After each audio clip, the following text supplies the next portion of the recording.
Good evening, everyone. I'm Ted Noncek. Thank you very much. That was in our family folklore, known as the Ted's 1967 home run. And just to put a little spin on it, let me just start by saying, the Noncek family, we grew up out on Fish Lake Road, which I heard earlier, the Singing Hills Farm reference. That's right across the street was Singing Hills Farms land. It's now part of the Forest Preserve District. And so, just to talk about my family, two of them are here tonight in terms of my siblings. My younger sister, Marianne here, Johnson. Thank you, Teddy. And my older brother, Dan Noncek, right here, but it's still on, right? But so, we grew up on Fish Lake Road, where there really wasn't a lot of organized events going on back in the 1960s and 70s. And so one of the things that my two brothers would do was to play wiffle ball outside, or any sport. And if there's two boys, there were two teams, and I would become the perpetual outfielder. So to this day, I really don't have a love of sports, because to me, sports meant sitting outside under the hot sun while watching these two. My other brother's not here, Mike, but bat a ball around. But anyway, it was a lot of fun. In 1967, Jack entered the family, and he would play wiffle ball, and that evened up I think it really evened up the score, because now we had a two against two when Jack would come in from college. But anyway, so I want to first acknowledge that I'm here tonight with this presentation because of Jack Johnson, my sister's now late husband. Unfortunately, we lost Jack this year. And I watched him 2 years ago in what I believe was the inaugural Wakanda history event. He told wonderful stories about his days in Wakanda, and his family relations with the Grand Tavern. It was a Grand Hotel or Grand Tavern. But so anyway, I'm here. Wonderful Jack, and really it also made me think about tonight about how oral history, which we've all heard tonight, all these great stories, is so important, really, to just get these details in, which hopefully we'll have them recorded, and people in the future will be able to go, what was happening in Wakanda back then. So anyway, so the Noncek family, we lived on Fish Lake Road, which means I'm officially a Volo boy, but of course, yeah, Volo. But, Volo was the small little town, and we were really just in the middle of the country, so I really wasn't as much of a Volo boy as a country boy back then. I have two sisters, Marianne, who's here, and Patty. Marianne married a Jack Johnson, so she's Marianne Johnson. My other sister, Patty, married our neighbor from just around the street, my friend here, John Westman's older brother, Rich Westman. So she's Patty Westman. They live in California. I have Dan here, so it's two girls and then three boys. I'm the youngest of everyone, as I said, hence my perpetual outfielder duties back then. But the Nonceks, we lived on Fish Lake Road. As I said, there's not a lot of organized fun there, but what was interesting is across the street from our house, which was on the property of Singing Hills Farm, was a one-room schoolhouse that was in ruins my entire childhood. It was just left there. The foundation, it was a brick foundation, and an interesting pump room next to it.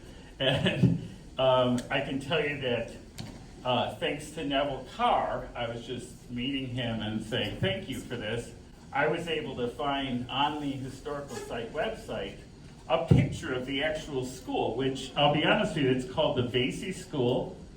during our entire upbringing, we had no idea what the name of this place was or when it was in operation. And I guess it was in operation, like a lot of one-room schools, from probably in the late 1800s, because all the settlers were getting here, around when all our towns were, around 1850, 1860s. And it went through 1949. And at which time I learned it was subsumed into the Volvo school district. So that's a surprise that there was a Volvo school district at some point, right? Which eventually, I'm sure, became the Wakanda school district.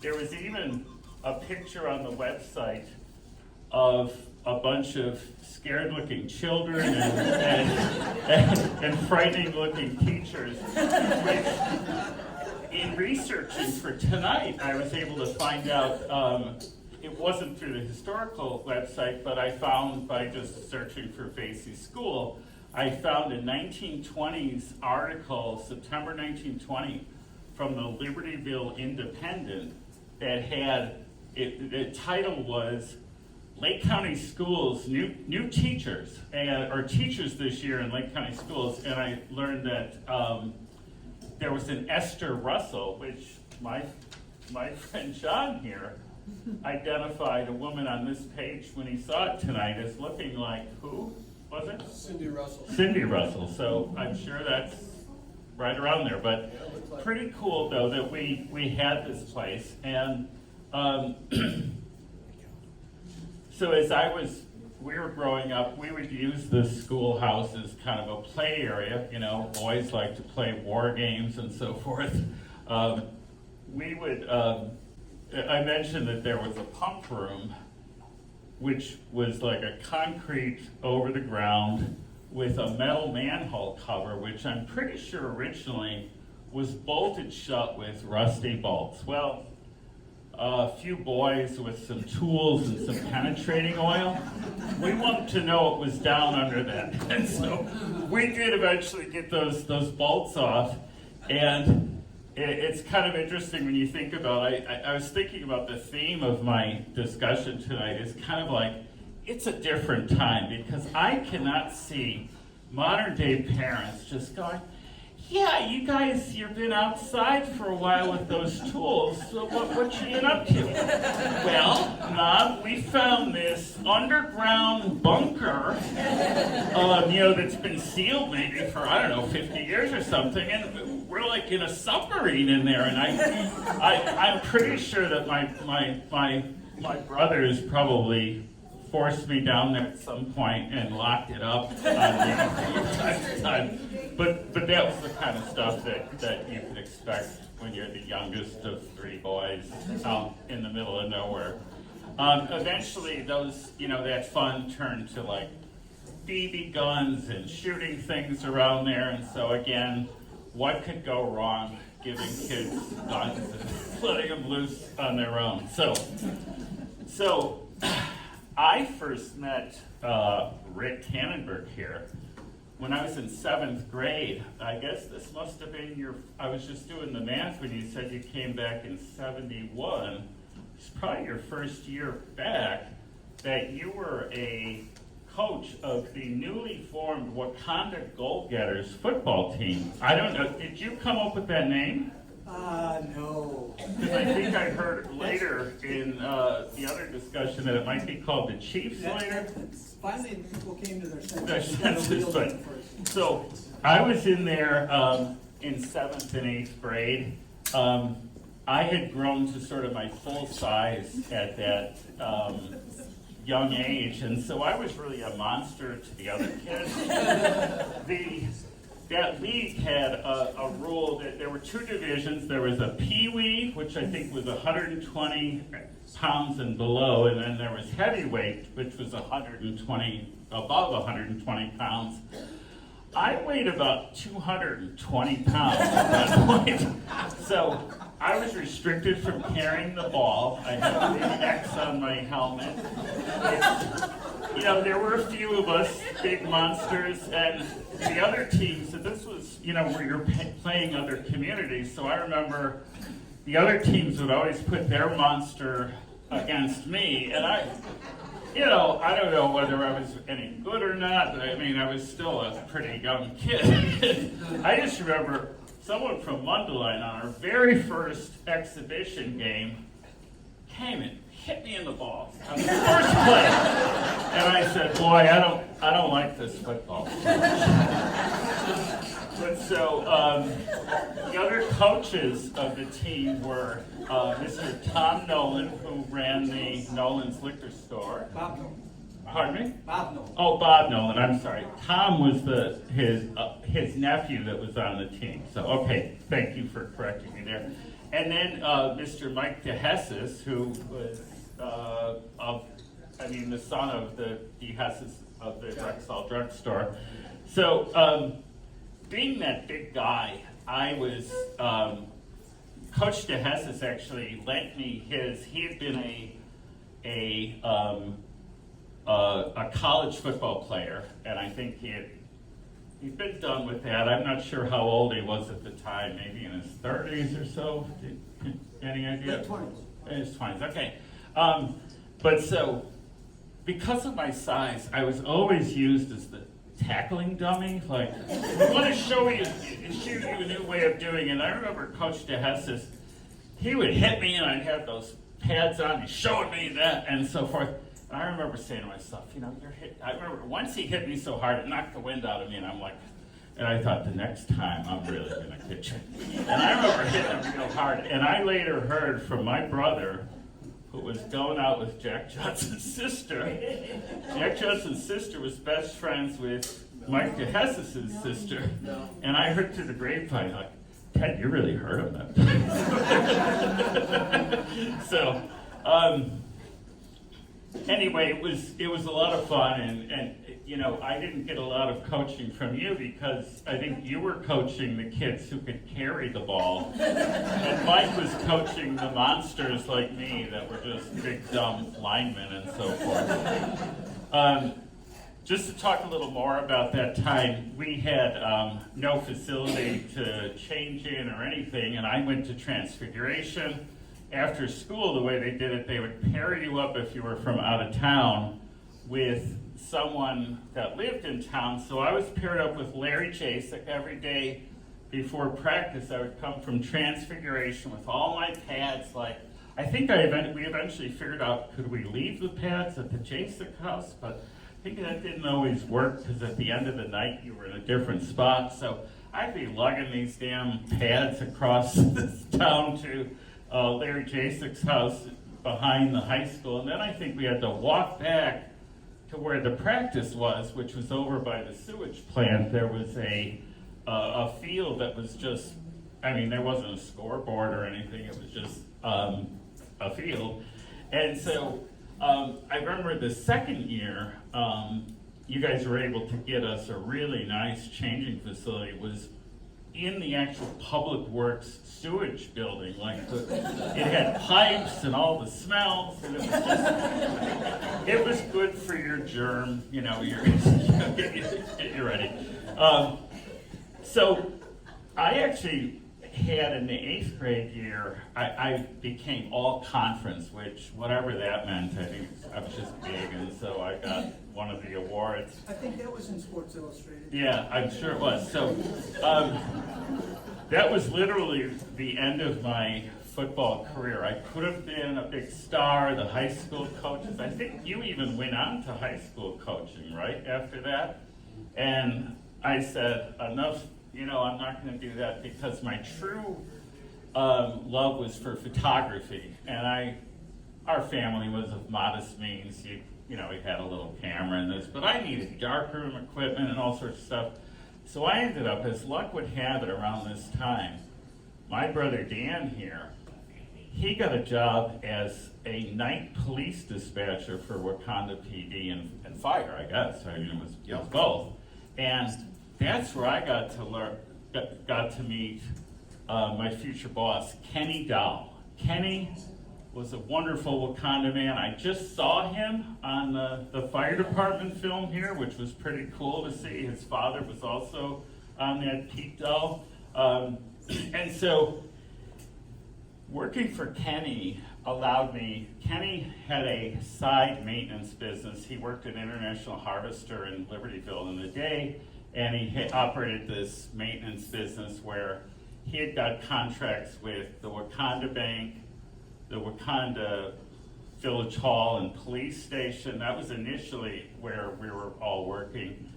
He got my brother, so I got a job there when I was actually in 7th grade. I mean, I remember I was both on the team and would go and originally work for Kenny at, after school.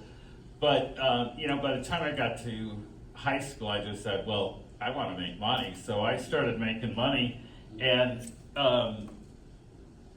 what was pretty neat is that I basically had unfettered access to the Wakanda National Bank, the Village Hall and police station. I even had a key to the bank when I was a teenager.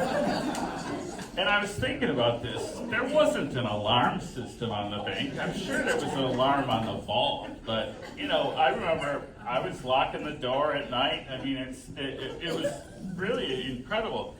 Around the same time, I even got, because Randy from Randy's Snack Shop over on Main Street, he would see me washing the windows at the bank, and one day he came up and he goes, hey, I'm looking for a guy to, do the floors at night, and I was like, okay. So I myself got a side job while I was working for Kenny, that I now had a key to Randy's Snack Shop, and my whole job was like somewhere between closing, which probably was like 6 o'clock or something like that, and whenever he opened, I don't know, 6 a.m. or something, I just had to get in there and do the floors and wipe things down and stuff. And I remember, let's just say as a high school guy, I was like having a lot of fun at that time. And sometimes I'd come to the place and probably not putting in my all, and maybe, did I make milkshakes on my own? Maybe. But after about a year of that, I was like, oh man, this is too much for me. I'm just going to stick with Kenny. So I go into to quit to Randy. And I don't know if you remember Randy. It's this old guy sat behind, and there was always jokes about how, for kids, like, because I think it was true, it's like, count the change. That guy's going to shortchange you, like dumb kids. Is that right? Okay, good. Yeah. And so I remember going up to Randy and going, Randy, I really can't do it anymore. And he goes, well, I was going to fire you. You were no good anyway. He goes, you leave streaks on the floor. I'm like, okay. Anyway, so we had a good time back then. As I said, one of my main jobs was working at the bank every night after school. My brother Mike, he was working for Kenny at the police station and Village Hall, and on Saturday mornings, I would come and help do things, periodic things at the Village Hall police station, which was pretty cool because you get to know the cops and you get to know, people over there.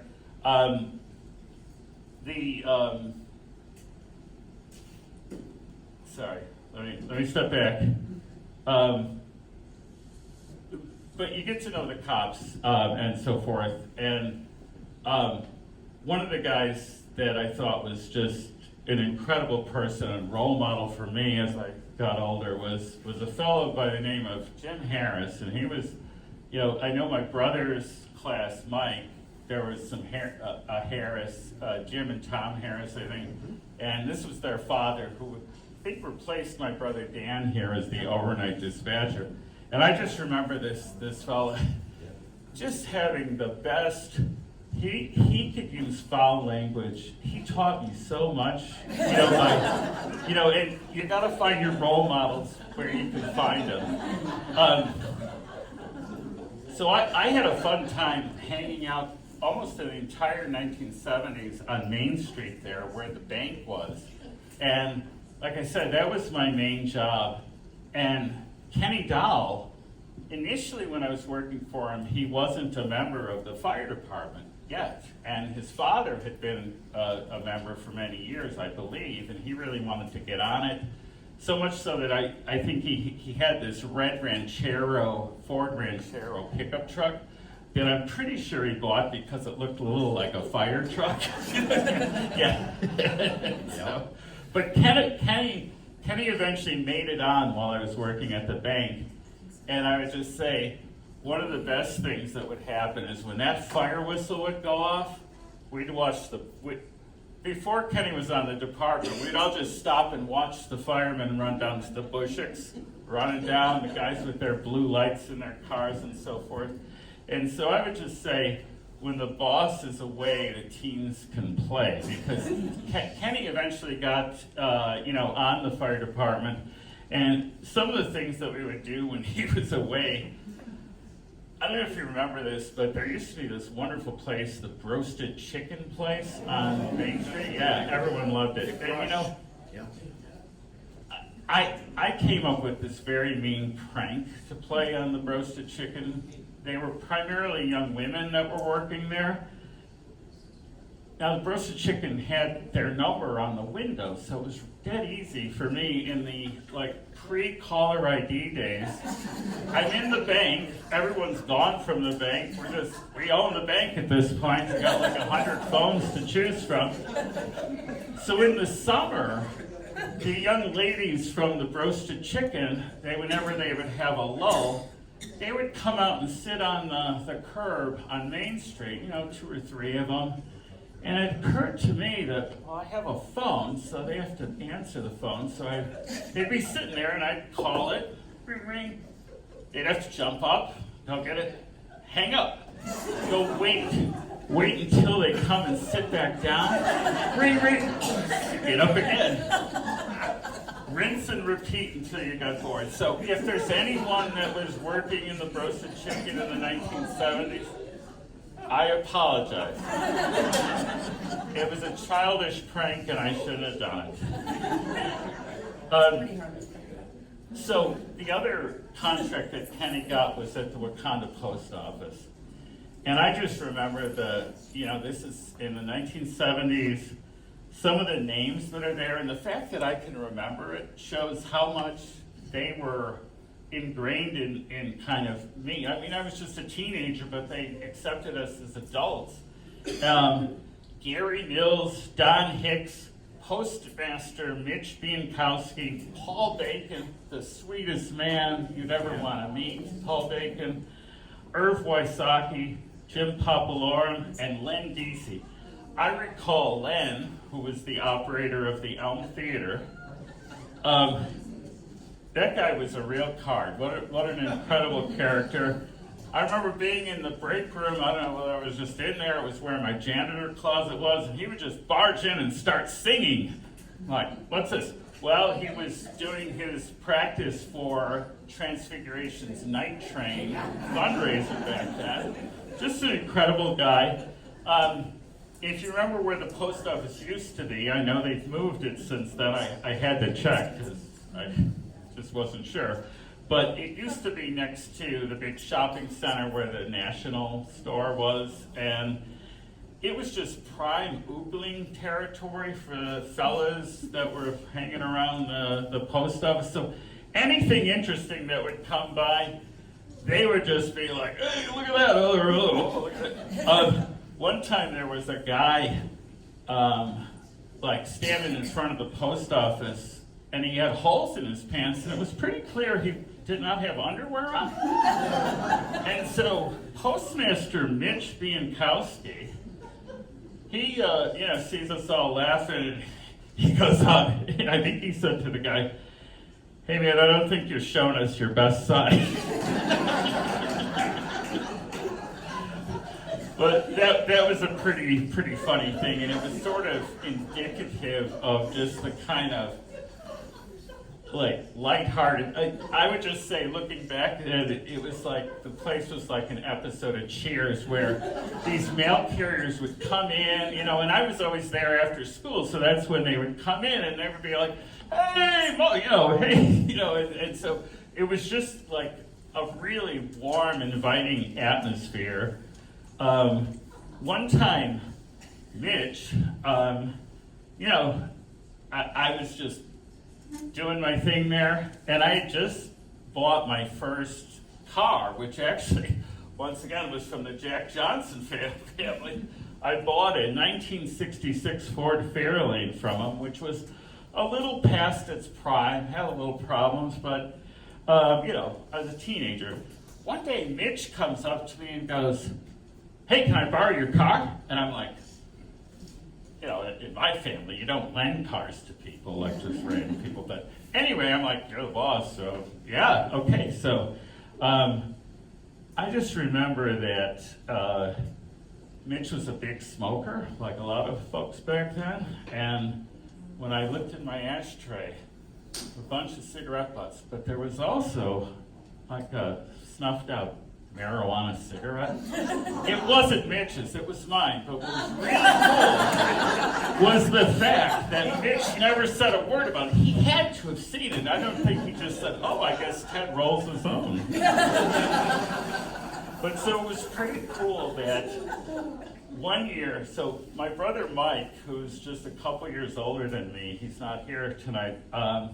He's still alive, but he's not here. We got it because we were the everyday janitors there.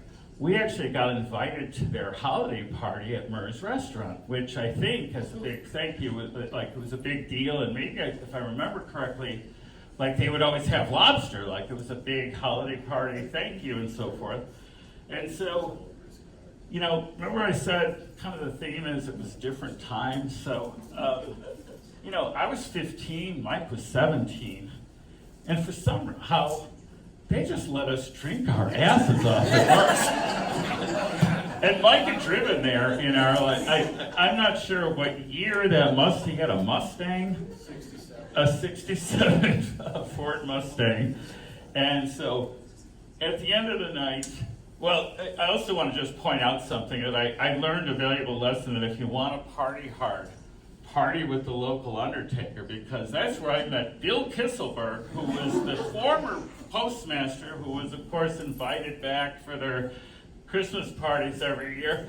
And I remember him just being this incredible guy, dancing, and just such a lovely man.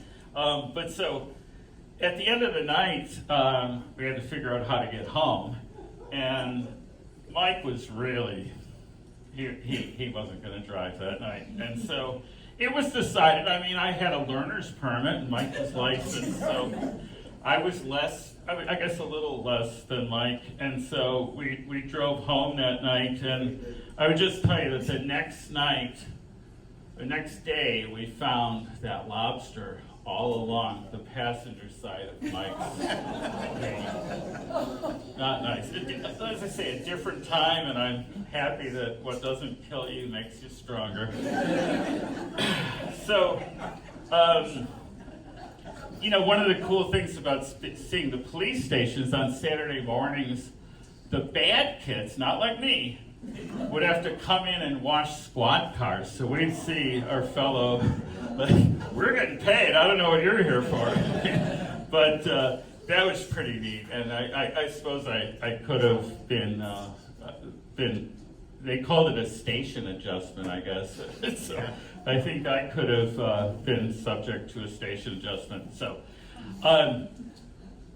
one of the things I just want to say that my sister asked me to, I only recently disclosed to my sister this business I had during high school, which I mentioned earlier that I had a job instead of sports so that I could buy photographic equipment, which I did. I had a darkroom at home, had all sorts of equipment, and I sort of stumbled upon a way to make fake IDs. And so what you did is you go to the paint and glass. What was that called? What kind of paint glass? Paint glass. They had, right when you walk in, a whole thing of, they call them rub-on lettering. And so what I would do is I would make the fake ID about this big, and I'd make huge letters on there with my fellow classmates' name and fictitious date of birth. And I found that if you did that, you could reduce it. And back then, before computers, seeing anything that had like fine print like that, that's very, was like, it looks like you have some sort of ID machine. So I would go to the high school counselors area, and I would get, the magazines or the brochures from different colleges in the area, and I would take those pictures and I would sort of superimpose them as a background. Now, remember at this time, back then, the Illinois driver's license was nothing more than a piece of harder paper that no pictures, nothing, it was just printed on that. And so I kind of used that as my guide to make really good looking fake IDs. So, as I mentioned, Mike was working at the police department one day, and Officer Mike Green came up to him and said, I just checked what he said. He said, I know what you and your brother are doing, cut it out. And so I freaked out, of course, and I went back to all the guys. I think there were about 10 or 15 guys I had sold these fake IDs for about $25 a piece. And I bought them all back because I was really at that time thinking the police are going to come to my house. And so I would just like to tell you that I learned a valuable lesson there, that it's not what you know, it's who you know. And if you know a cop, nothing ever happened, and thankfully I was able to finish that. But my love of photography got me right out of high school. I became the full-time photographer for Lakeland newspapers, which owned the Wakanda Leader, and I had a fun time there. Didn't pay a lot. I know I remember I made $110 a week, which not bad back then. But I'm going to leave you with one last thing in my and that is my editor from Lakeland newspapers over in Grays Lake. His name was Roger Ruthart. I remember he sent me to Wakanda for a photo shoot of some sort. He said, hey, watch out. There's weird drops falling from the sky over there in Wakanda. And I thought, I could have taken that as a offense. He knew I was from Wakanda. But I sort of thought, now that I think about it, yeah, you're right. Weird, another name for unusual, not usual. And I think that's what Wakanda is. And it's a great place to grow up. Thanks for hearing my story.